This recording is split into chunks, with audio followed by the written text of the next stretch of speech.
안녕하세요. JB 커텍스입니다. 오늘은 많은 분들이 아무 생각 없이 하고 있는 행동 하나를 짚어드리려 합니다. 바로 가족 간 계좌이체입니다.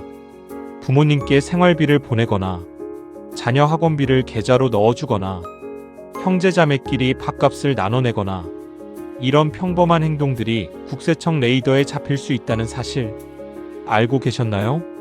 오늘 영상 끝까지 보시면 어떤 경우에 문제가 되는지, 그리고 합법적으로 가족에게 돈을 보내는 방법까지 명확하게 정리해 드리겠습니다. 먼저 핵심부터 말씀드리겠습니다. 가족 간 계좌이체 무조건 문제가 되는 건 아닙니다.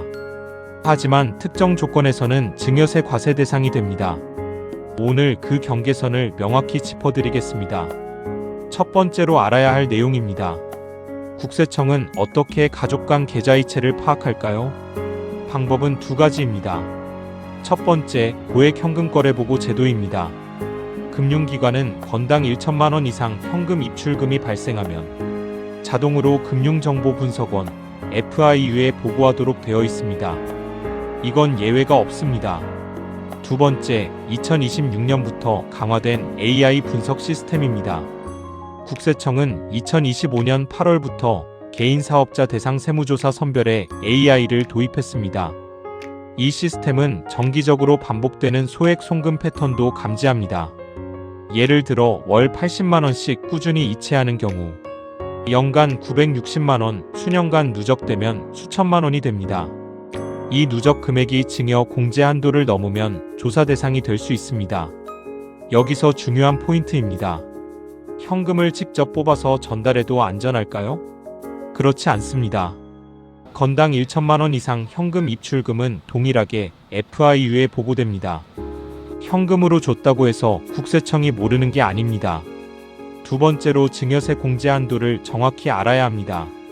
가족 간 증여에는 공제 한도가 있습니다. 이 한도 안에서는 세금 없이 증여할 수 있습니다.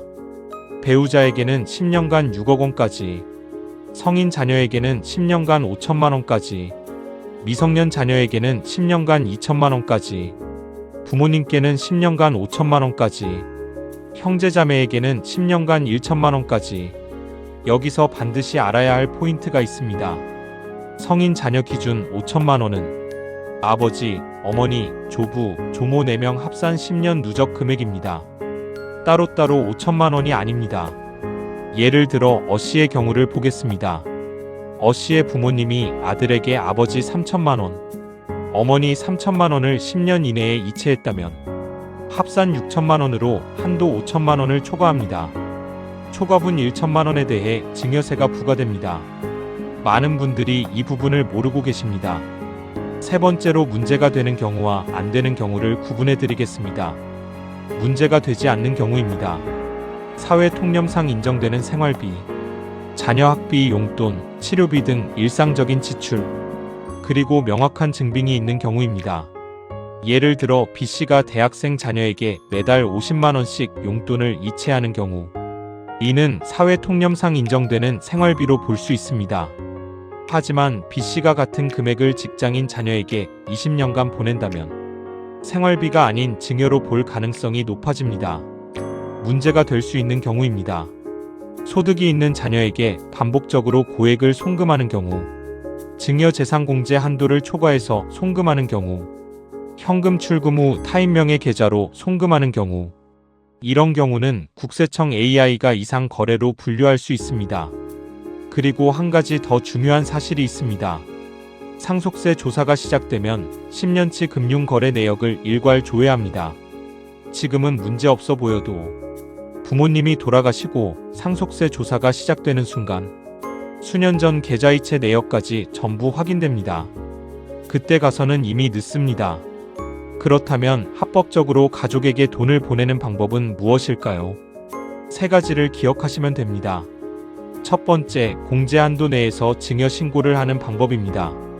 한도 내 금액이라도 미리 증여 신고를 해두면 나중에 소명 요청이 왔을 때 명확하게 대응할 수 있습니다.